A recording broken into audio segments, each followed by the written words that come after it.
In today's lesson, we are going to be looking at one very important topic in accounting. It's called depreciation of fixed assets. We call it depreciation of fixed assets. I will recommend strongly to all students preparing for WAEC, NECO, JAM, or any other exams that is centered on accounting to take this particular topic very serious, because you can't write any exam and come out successfully without one or two questions on this particular topic. So we are going to major our discussion on the things that the examiner will expect from the student in these various exams. But before then, let's just review our lesson objective. What we serve as a focus of our lesson. We have number one, if by the end of the lesson we are able to define depreciation of fixed assets, state the reasons for charging depreciation, explain the causes of depreciation, and describe elements or factors to be considered in the computation of depreciation. And then there's what we call success criteria. At what point can we say we have achieved our objective? At the point when students can define depreciation of fixed assets, state the reasons for charging depreciation, explain the causes of depreciation, and describe the element or factors to be considered before the computation of depreciation. So once we are able to do that, we can now say that we have achieved our objective.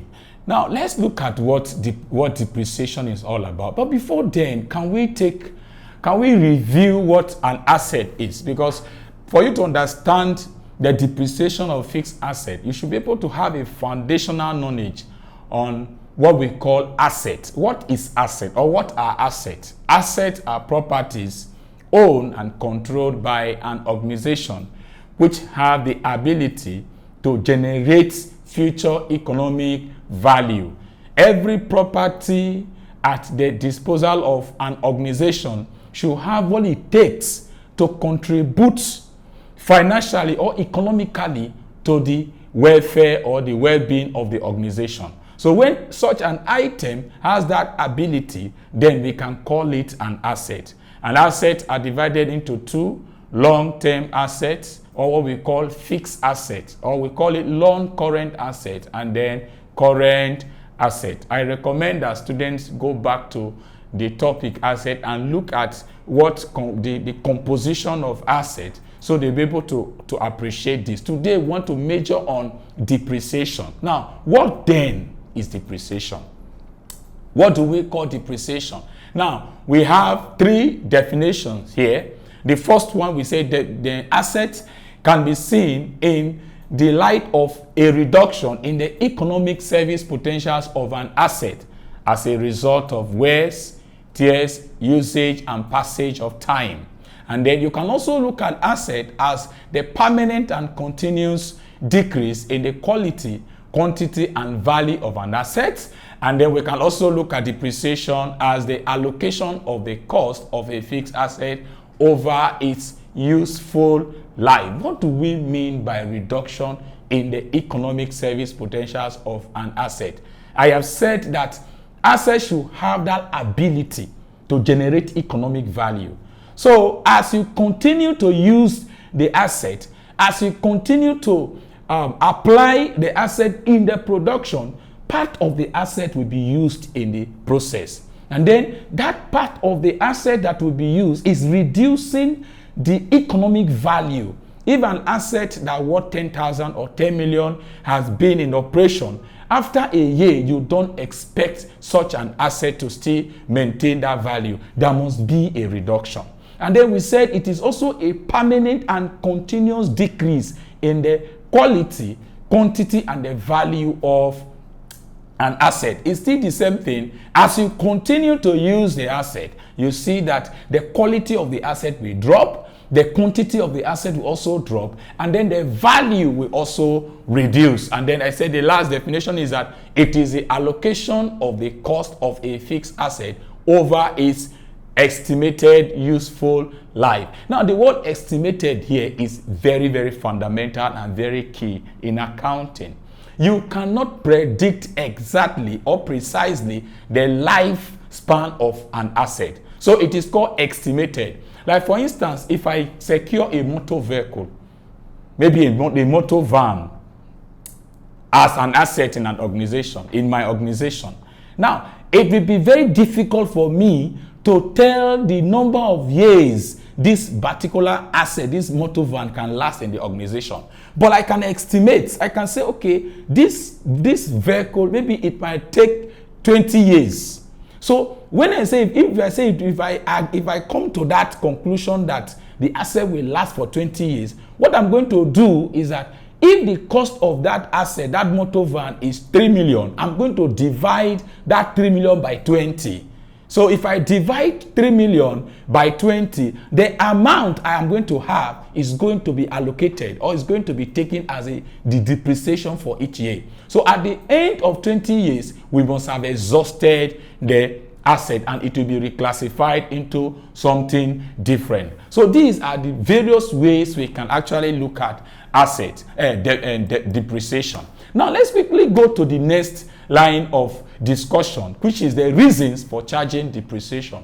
Why do we need to charge depreciation? As an organization, if you have a building, are you telling me that the building at some point will begin to reduce in value? Why do we need to charge depreciation? We have just 4 reasons here. Number 1, we say since depreciation is the charge against the profit, the tax will be paid on the firm will do what? Will reduce. You see, there is what we call tax avoidance and tax evasion. You know, organizations will want to do anything that will make them pay less amount for tax. And then tax is always charged on profit. So the idea is, if we don't charge depreciation, it's going to affect the amount of money we are going to pay as tax. The higher the profit, the higher the tax that you are expected to pay. So since depreciation is a part of the profit that is plugged back, or part of the profit that is retained, or part of the profit that is kept aside, then the higher the depreciation, the lesser the amount of tax that will be levied on our profit. So one of the reasons why we have to charge depreciation is because we want our tax to reduce. The tax you are supposed to pay, if you have 100,000 as profit and you are expected to pay 10%, by the time you remove the provision for depreciation from that 100,000, you are going to see that what will be left is going to be less than the amount you are supposed to pay originally. So that is just the idea. And then the second reason is that the amount charged as depreciation can be used for the replacement of the asset at the end of the useful life. If you don't provide depreciation at the end of the useful life of the asset, you are going to struggle very hard to get or to raise another money that will be used to replace the asset. You know, asset can actually, it can fizzle out. Changes in technology and some other things can make an asset, can reduce the relevance of an asset. So if you don't keep certain amount of money as depreciation, at the end of the year, or at the end of the period, or at the end of the useful life of the asset, it will be difficult to replace the asset. You have a generator that you are using in your company, and then every day you are using the generator. You don't keep certain amount of money as a depreciation. You cannot see the physical reduction in the value of the generator, but you should understand that in an accounting concept, that generator, as you continue to use it, it will be reducing. A time will come when a generator with one drag will now require like 2 or 3 or 4 drag. You will drag until there will be need to change oil, there will be need to service. All of these things, as you continue to use it, all of these things will play out. And after some time, you will see that there will be need to replace that generator. So if there was no amount of money kept somewhere, you are now going to work very hard again to raise an amount of money. So one of the reasons why we have to charge depreciation is we want to have money that can be used to replace an old or existing asset. And then it follows the matching concept. The cost of an asset are spread over its useful life. What we call matching concept in accounting is an accounting concept which provides that revenue should be matched with the expenses.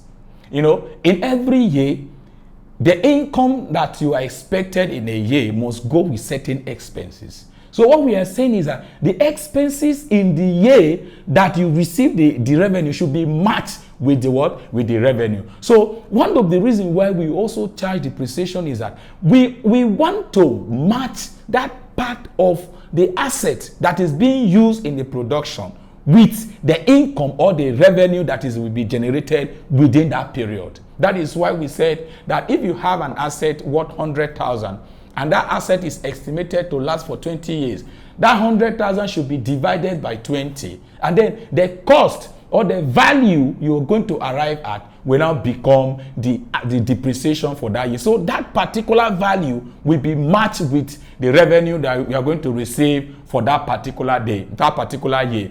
And then the last reason, but not the least, is that it enables the business to measure the degree of forecast in relation to estimating the amount of depreciation. Everything we do in business is estimation and forecast.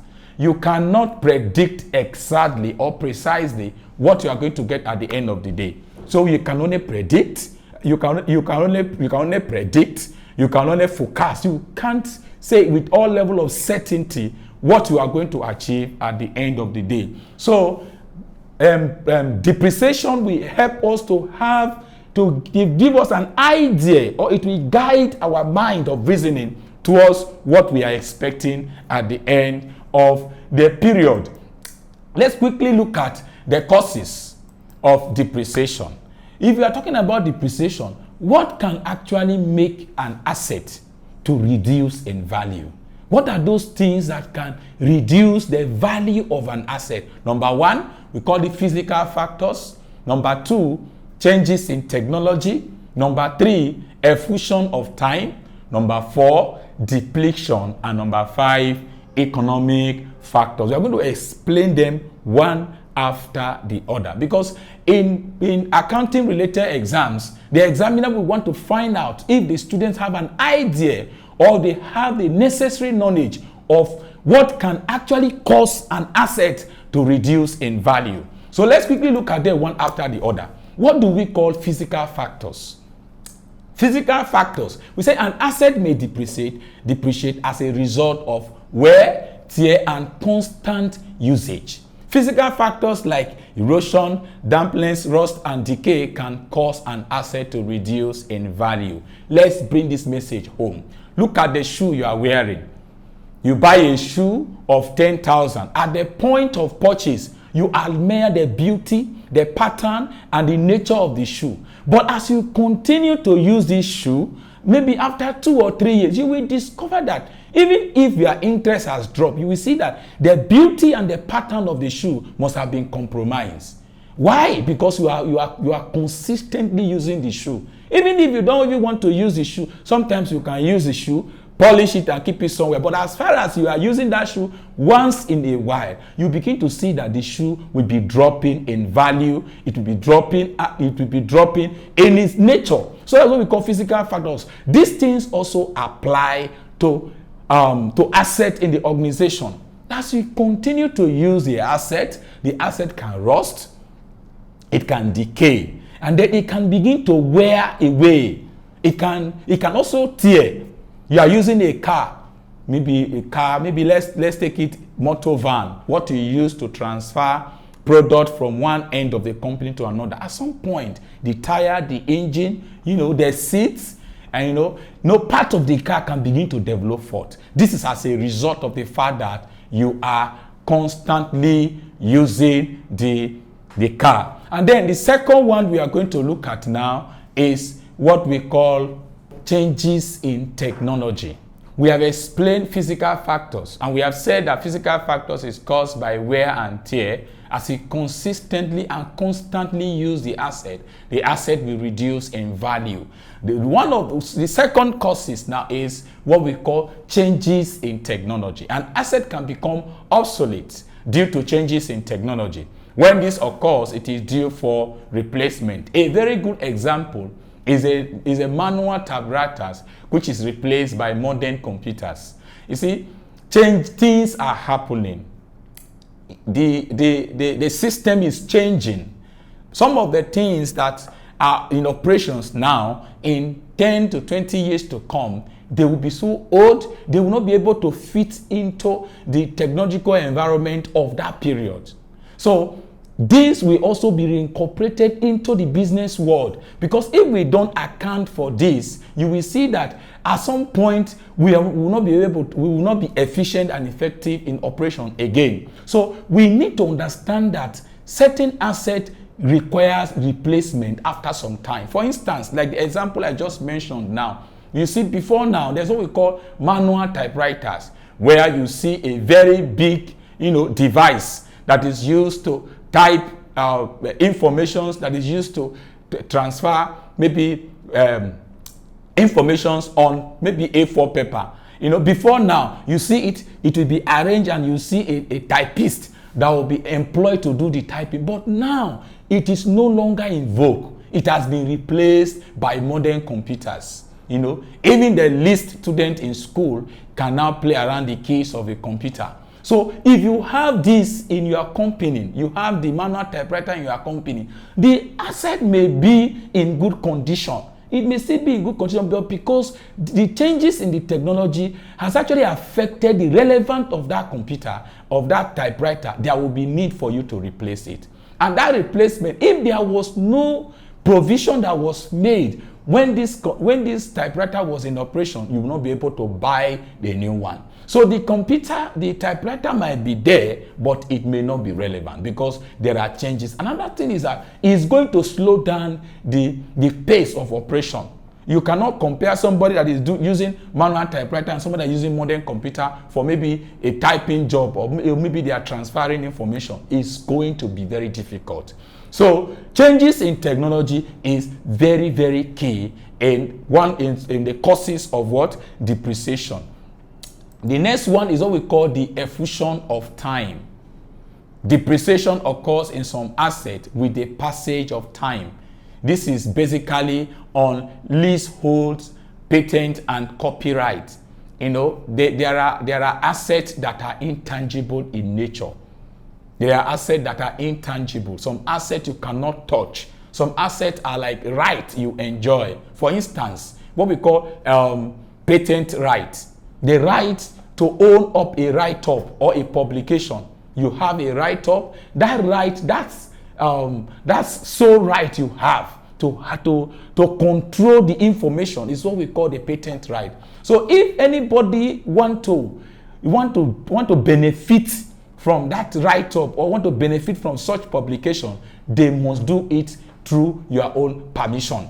So that right, it has a time bound. At some point, if that right is not renewed, it will depreciate. So when you have such a right, there is need for you to understand that as time goes on, it will do what? Fizzle out. Because most of our publications work with time. The information that we were working with in 20 years ago, if you don't revisit it, it will be obsolete. It will not be useful at this point. So that is why you see different editions. Edition 1, Edition 2, and Edition 3. This is just a way of renewing the information that will now keep the copyright intact. So there's another one that we call the leasehold. When you are operating with assets that are on lease, most of the assets at your disposal, they are rental assets. The building you are using is rented. The equipment you are using, they are all rented. This rent has time bound. You rent a building for 3 years. After 3 years, your right of ownership over the building has expired. So that is also depreciation. So what you need to do is to charge the amount of money you are going to pay within these 3 years, divide it by the lifespan of the asset, and that will give you your depreciation. And then the next one is what we call depletion. Depletion, we say some natural resources like gold, oil, or tin deposit become worthless when the deposit have been depleted or exhausted. They are called wasting assets. The more they are extracted, the less the reserve. And at this point, we are looking at deposit, natural resources. We are looking at assets that can deplete, assets that can be exhausted. Let me use a common example that students can really understand. If you are dealing on catfish, maybe you have a fish pond where you rear and catfish. If you have, assuming you have like 500 catfish in your fish pond, what will happen is that you will continue to sell. By the time the catfish has gotten to a level, the maturity level where you can begin to sell them, you will continue to sell. As you continue to sell, if there is no replacement, at some point you will sell until you exhaust the 500 catfish you have in your fish pond. At that point, that fish pond has depleted. That fish pond is an asset because the fish you are using, you are extracting from the fish pond to sell, is generating economic value. But the fish pond become nothing, become irrelevant, become it will not contribute economically again because the fish that were inside have been exhausted. So when that happens, it is called depletion. You have exhausted the asset. So at that point, that depletion is what we call depreciation. And then the last but not the least is what we call economic factors. The last but not the least is what we call what? Economic factors. As a result of expansion in the productive capacity of a company, an asset may become too small or inadequate and thus required replacement for bigger ones. This is what every business will pray for. You don't expect a business to remain in a position. Businesses are expected to grow. If you must survive in the long run as a business, you must have strategies for expansion. So when a business expands, certain equipment or certain assets will become irrelevant. For instance, I will always give us an example that will make it very easy for students to understand. You own a barbing salon as a youth. You just finished your secondary school, and then you want to start up something. You open a business, a barbing salon, and then you have just one clipper, and then you have some other equipment that will be used for barbing. As you begin to make progress in the society, people begin to see that yes, you are a good barber. The way you align your hair, the way the haircut you give to people, they are nice. Customers started coming. Maybe you were using one very small generator, the one they call I Pass My Neighbor. And then at some point you see that customers are coming. And the rate at which customers are coming, you will not be able to meet up again. You may need the service of maybe another barber. Maybe you want to begin to look for somebody that can help you. Then you put maybe an application somewhere. Somebody will come and apply to join you in the barbing. Now it's now two barbers. That means you need an extra clipper. Maybe you also need some other equipment too. At that point, the I Pass My Neighbor may not be able to carry the strength of all the equipment again. What will you do? Will you go and hire another I Pass My Neighbor and then you'll be using two I Pass My Neighbor for one particular salon? That will not be economical enough. So what is expected of you to do is to dispose that I Pass My Neighbor, dispose it off. What we call disposing of an asset is to sell it off, then add money to get a bigger generator.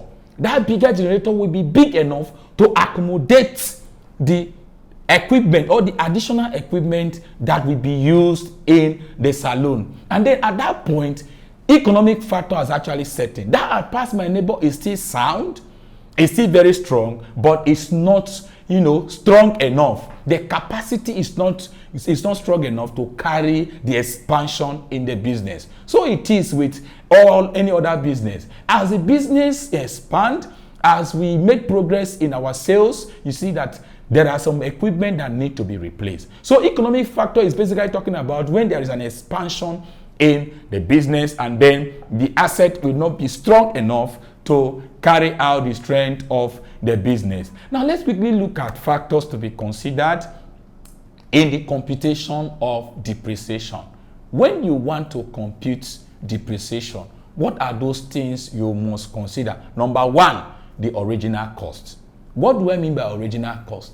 The original cost of an asset is the cost with which you procure or you got the asset. How much did you buy the asset? What is the cost of that asset? Now, the cost of that asset, probably let's assume is 50,000. You bought the asset, 50,000 naira. That is the cost of the asset. Now, the next one is estimated value. You know, the cost of the asset does not guarantee the value of the asset. I want to say that one of the things that will determine the value of an asset is what we call asset classification. Wrong classification of asset can devalue an asset. When an asset that is meant for a purpose is used for another purpose, you can devalue it. Even human resource too. You can employ 3 persons in an organization, and then if as a human resource manager, if you are not careful enough to understand the ability of the workforce, you might misplace the human resource at your disposal. So it is with asset. Asset can be misclassified, or you can misappropriate asset. When assets are misappropriated, then it can affect the value of the asset. So what you're going to do is you are going to ascertain the estimated value of the asset at your disposal. By the time you are able to ascertain this, you can now say that, okay, this is what this asset will contribute to the business. And then the second to the last is that you are going to estimate the useful life of the asset. How long will this asset last in the organization? Will it be 10 years? Will it be 20? Will it be 5? Will it be 3? And then when you want to calculate the depreciation, what particular method or which method are you going to use? These are the factors or the elements that one is expected to consider when you want to compute depreciation. I said number 1, the original cost of the asset. Number 2, the estimated cost. Number 3, the estimated value. And then the fourth one is the method of depreciation. So far we've dealt with what depreciation is all about. I want to say that this is just like the introductory part of depreciation. There is need for us to understand this fundamental concept in depreciation. So by the time we look into the calculation, students will understand and appreciate the different levels and methods of calculating depreciation. So far we have defined depreciation. We have also looked at the causes of depreciation. We have also looked at reasons why we have to charge depreciation. And then we've also looked at factors one need to consider when you are charging depreciation. Now, we want to quickly go to our exam guide to see if we'll be able to get questions that we, further explain what we have done so far. Now, if you check the screen, you will see that it's already showing. By the time you click on exam guide, you see what is showing on the screen. Now, account is already ticked because that is the subject of interest. And then when it comes to the year, I choose random. We have different years. You just look at the particular year of interest, and then you click on that particular year. And then the topics of interest is what? Depreciation. Once you have done that, you just go to get started. And as you click on get started, all the necessary questions that you need will just pop up. And then these questions, as we have discussed so far, our discussion will serve as, as a guide to your attempt on these questions. The first one is talking about calculation. We are coming back to that. We want to look at, a question that will explain or further explain what we have done so far. Now let's look at this question. They said the reduction in value of an intangible asset is dash. The reduction in value of an intangible asset. Now we have explained what intangible asset are. We said intangible asset are assets that you cannot touch. So it cannot be depreciation, it cannot be depletion, it cannot be appreciation. It's going to be what? Amortization. So amortization is the depreciation of an intangible asset. So the answer is D.